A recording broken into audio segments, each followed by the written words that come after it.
things like that. So let's talk about the easy one. What is a point? Think about it in terms of geometry. What would you call a point? A dot, okay. A dot. Now, when you say a dot,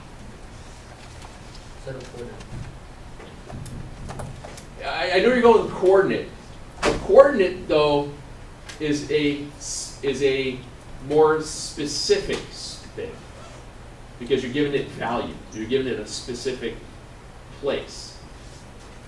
What I'm looking at when I'm talking about a point, it's very simple. A lot of geometry stuff starts out so simple. A point is just any place in space. It doesn't necessarily have to be on a line. Space? In space. Seriously. If you think about it, a point is just some place. In space. Where that place is, it could be, I heard someone say it could be on a line. It could be on a segment. It could be on a ray. It could be on a plane. It could be really anywhere. It could just be floating in space. It depends upon the dimension that you're looking at. Okay. A point is just any place in space. I just said the word dimension. Do you guys know what I mean by that? Like first dimension, second dimension, third dimension, fourth dimension, 4D, all that kind of things? I've heard it, but I don't know what you mean. What's 4D? Can you like smell it? IT. It's You said, can you spell it? Can you spell it? it's Oh, Oh, smell. I thought you said spell. You can see things I- in 3D. Can you I- smell it before all you right. see it? When you're talking about, and I know where you're going with this, and I got a really cool video on how this looks. All right, anyway, back to this. So, when we're talking about points, guys, I don't have that much today, so I just want to we'll try and get through it here real quick. When we get to talking about what's called a point doesn't have what we call dimension. There is no dimension to a point. It's just a spot. I think you had said that earlier. So I could be a point. What's your point? Points are labeled with capital letters. So we call it point A, point B, point C, point R, point B, point Z. Okay? They're always labeled with capital letters, and we would just say, hey, this is point A. Or you'll see me do this a lot. I abbreviate. I abbreviate just because spelling is hard. And I'm not that SMRT. Yes, sir. Can I go to that? I got somebody out right now. Wait, Okay, when they come back. smart. But he said SMRT. I'm not that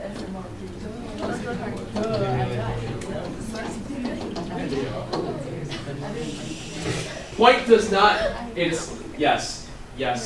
The SMRT is a joke. I know. It is from The Simpsons. Homer Simpson goes, I am so smart.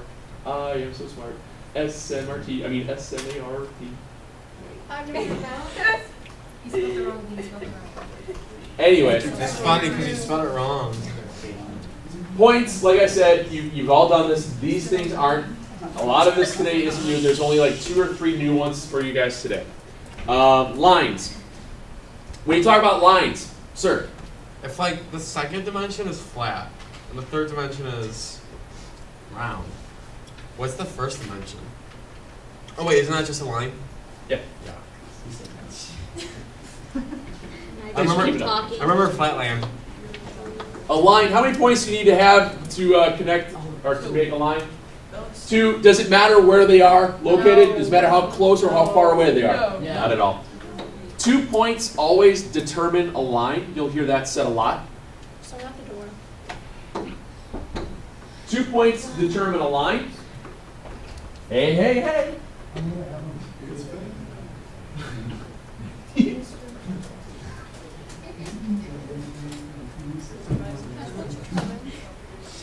P-E-T-E-R-S.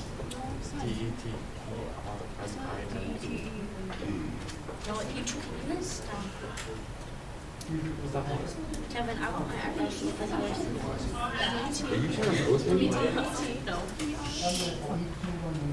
No? I mean, you like the answer, just right.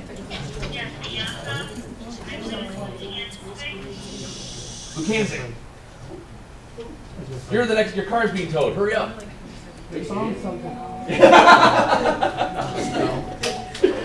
Are you taking off for the day? No, I mean, Okay. that's good.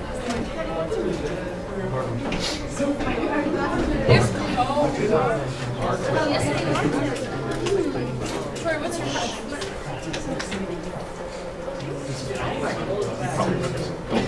Yeah, I did too. So, yeah, please take her. Take her. You know what she said? That's what I'm saying. Please take her. So, hey guys, when we're dealing with lines, we know that you have to have 2 points to determine a line. When we do that, our points are just labeled B and C, or whatever. Now, when you say that you have line BC, They be labeled as numbers too. not right. I mean, in diagrams, sometimes you'll say, hey, here's line 1, line 2, line 3. You might see that, but the technical way of doing these things, I would say that this is line BC, and I have to put double arrows above it. The double arrows above it denote the fact that they continue past point B and past point C in both directions. The more prevalent way of writing these things is how you read it, going from left to right, B to C, but isn't C to B the same thing? Yeah. Either one of them are technically the same for lines and for segments. This is okay, but when you get to rays, it becomes really important to make sure you label them the correct way. If you just keep with the standard way of just how you read it as you go in from left to right, you're gonna be fine. Okay? You'll be just fine, no worries. There is another way to write lines. Sometimes you see it, not just with numbers. This one is a lot more prevalent. You will see it as a lowercase cursive letter. Line L. Line R. They'll say, hey, here's line L. I know, you've seen that. Sure. Or the Jesus. All right. Questions thus far? No. Good. Oh.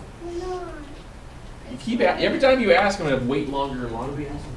And lastly, we have planes. We have planes. I get it.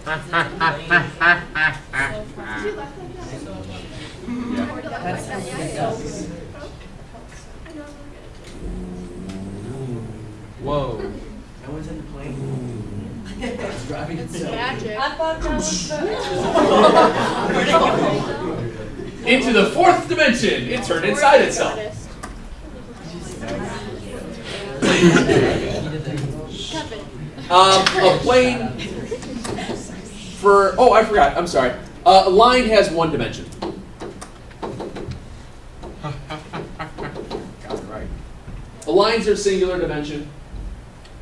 Planes therefore become two dimensions. Planes are two-dimensional. It's a two-dimensional flat surface that extends in all directions infinitely.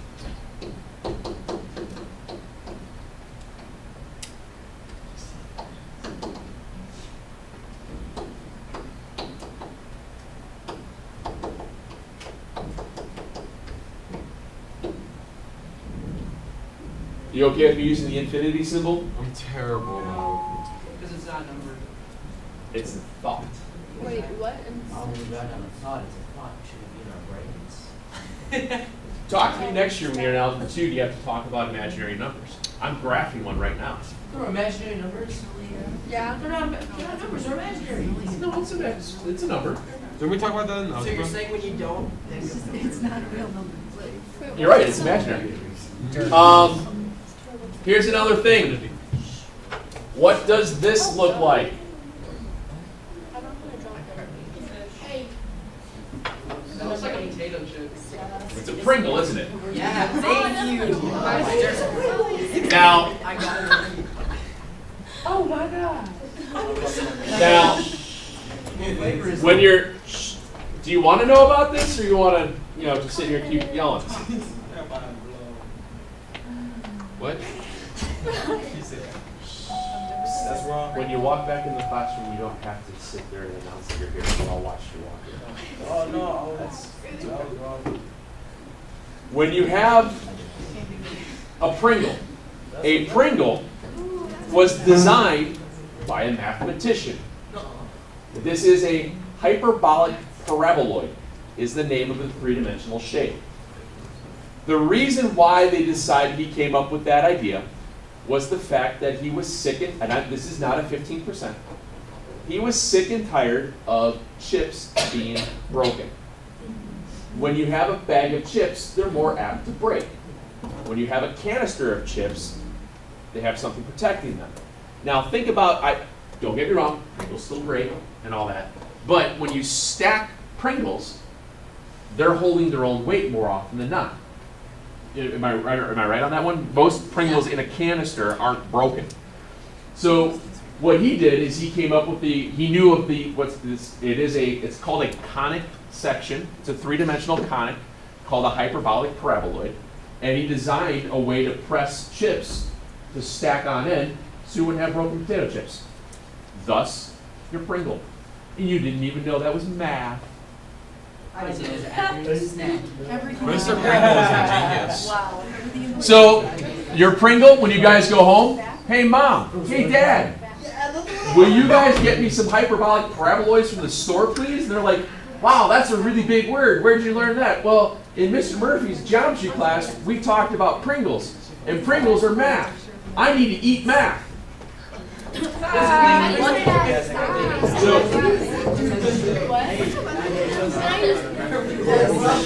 Guys, just to let you guys know, I'm about to be done with the bathroom stuff here real fast too. We don't need to have everybody leaving out every day. Go. You have to use your 5 minutes. Go. What? Go. Planes are shown.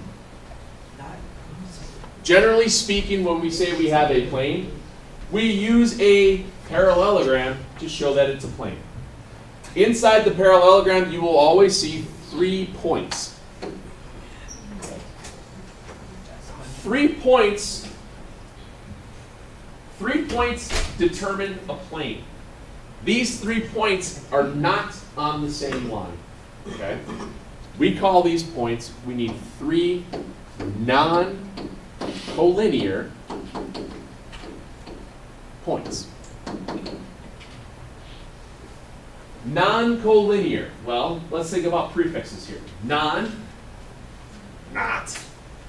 Collinear, same line. Co means same, co-teaching, co-worker, same person working with, co-students, co-dependents. Cosines. Cosines. Yeah, you have a cosine or some signs along with you, not the cosine that starts at 1 and goes through does that. Right. So you have 3 non-collinear points. These 3 non-collinear points create a plane. When we had lines, we would say it was line AB, 2 capital letters, line over it, arrows. This one here, if I call this X, Y, and Z, what I would say then that this is plane, a couple ways you can do this. Plane, X, Y, Z. Or instead of writing the word plane, because it's too many letters, you draw a parallelogram. Just a real generic looking parallelogram. That stands for plane. Yes, sir? I forgot what shape does. Is that a trapezoid? No, it's a parallelogram. He just said it was a parallel. No, I know. Yeah, he just said it's a parallelogram. Trapezoid is not a parallelogram. Oh. Trapezoid only has one set of parallel lines, And this one whereas this one has two both sides are opposite parallels. One other way that they do work with the parallelogram, or not parallelogram, excuse me, that they label these things is that sometimes they will label them with a capital cursive letter. Right?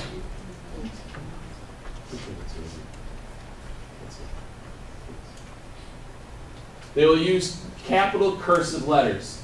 The capital cursive K is about as close to remembering what cursive letters look like for me. I know it's a dying art, but you'll see that from time to time as well.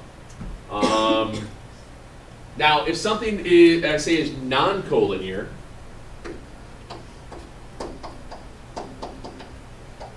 non-collinear, we said not same line.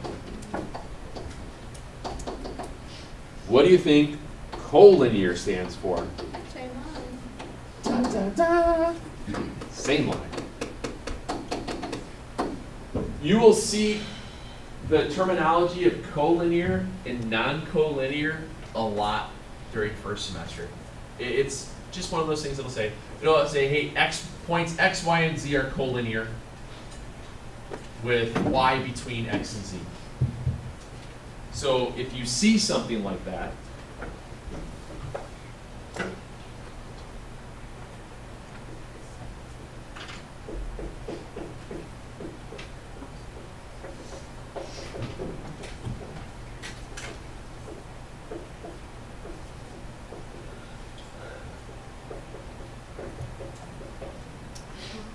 what would it look like if you drew it out?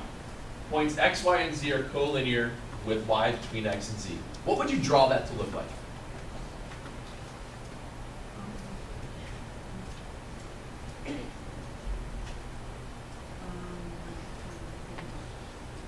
Draw it behind you. You got a board behind you. Just get up and draw it.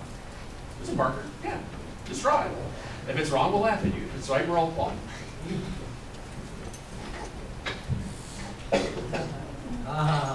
Hey. It's already wrong. You can do it. Wrong. Is it? I didn't say anything. Pay no attention to the peanut gallery. What is that? Just keep going. Keep going. Draw what you're gonna finish. Go ahead. He's a pencil that had to draw.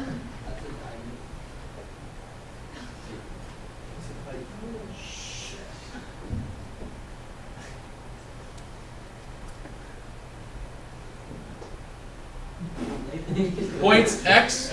Well, now hold on here. Points X, Y, and Z are collinear with Y between X and Z. Same line.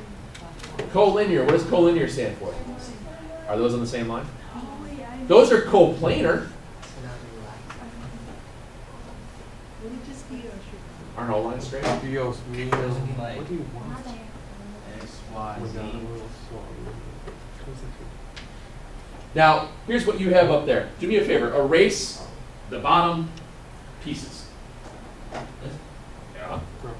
And the sides. Okay. Now you are collinear, but what are you missing? You're missing two technical things.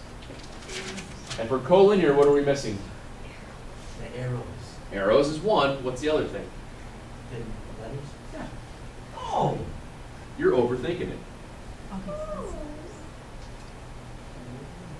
That's X, Y, and Z are collinear. Y is between X and Z. That's it, guys. That's all that is. X, Y, and Z are collinear. Oh yeah. Oh yeah. You will see that all the time. It does not necessarily tell you how far apart they are, if one's closer than the other. It just says that they're on the same line. Very, very common stuff. Okay? Very common terminology. With that, we wind up with segments, rays, and lines. I'm running a little short on time here, and I know that all of you guys know what a segment, ray, and a line, segment, a ray, and a line look like. Now, we've already discussed lines. Lines have 2 points with the double arrow over them. Like that. Rays, on the other hand, have a specific endpoint, and it goes through some other point. I forgot about rays. So a ray, it has an endpoint, and it's continuous through another point. That's why you have a dot and an arrow. So I would call this ray CD. So when I label it, the arrow is over the D, So I draw it just like that. Now, if your ray happens to be pointing the other direction, let's say it's going this way, as C and D, I still label it as ray CD like that. Does that make sense? The etiquette way of doing this, guys, is to always put your endpoint first as you're labeling it. Does that make sense? You always want to put your endpoint first as you label it out. It's just the etiquette way of doing it. Remember, ray CD is not the same as DC because D is the continuous one. All right, so you always have to arrow over the one that you're going through. And then the last one, what do you think that one is? Yeah, let's call it EF for our segment. And when you write out segments, again, I know you've all done this before. It's just the capital letters with a single bar over the top. EF is the same thing as FE because if I walk from here to my computer, it's the exact same distance as walking from my computer back to where I was. It doesn't matter. The directionality of that didn't matter at all. Distance is the same going either way. Okay. What was the last thing I want to try to get through? Because I'm running really short on time. I think that's about it. What I have tonight is I took the front page of one of the worksheets that I have online, and I actually printed it. The reason that I printed it is because I want you to be able to draw something with the definition right in front of you. Now, there's 13 of them on here, but I only want you to do 12 of them.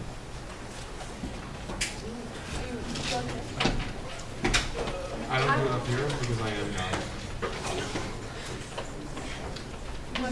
Yes, ma'am. No. This is easier. There might be a couple of now, on this one here, on this 1-1B, what is it? 17. So I want you to do, I think it's number 13 I want you to skip. Yes. Skip number 13. Number 13 asks, do I need extras? We had enough. We need extras. We need one more. I know you have. I usually don't have it. You are. I'm getting there. Yes. Baby has broken. Thought I had them all enough out there. All right, anyway, if you look at this one, it's going to ask you guys to draw a couple of shapes, draw a couple of things. Identify true or false things. What you're going to want to try and do is start to visualize what happens when things intersect. For example, is this front wall a plane? Yes. Is the ceiling a plane? Yes. Now, when a plane runs into another plane, I know it forms an angle here. I agree that's a 90-degree angle, but look at the crease. Look at the crease between the two planes. What would that be called? But it continues, so it is it's a line. Think about in terms of a plane being an infinitely large space. If the two planes run into each other, don't they create a line? Isn't this a ray? Here's my endpoint, the eraser, the tip continues on throughout. Isn't this a plane? Wouldn't this be a ray starting on a plane? The point is on the plane, the ray comes out of it into another direction. Or could I draw it where it's within the plane? So I can take a ray and make it two-dimensional, or I can make it three-dimensional by making it go up. There's a lot of crazy things you can draw through here. I think it's the 9, 10, 11, and 12. Those are awesome to watch you guys see what you guys can actually draw when you think about what these things are. Don't worry, it's probably going to be like, what? But just take a guess. Open up the book online. Look at their pictures that they have for you and go from there. All right? And we'll go through more of this on Monday. Monday we'll actually do a little bit more algebra as well. And through Tuesday and stuff like that. All right?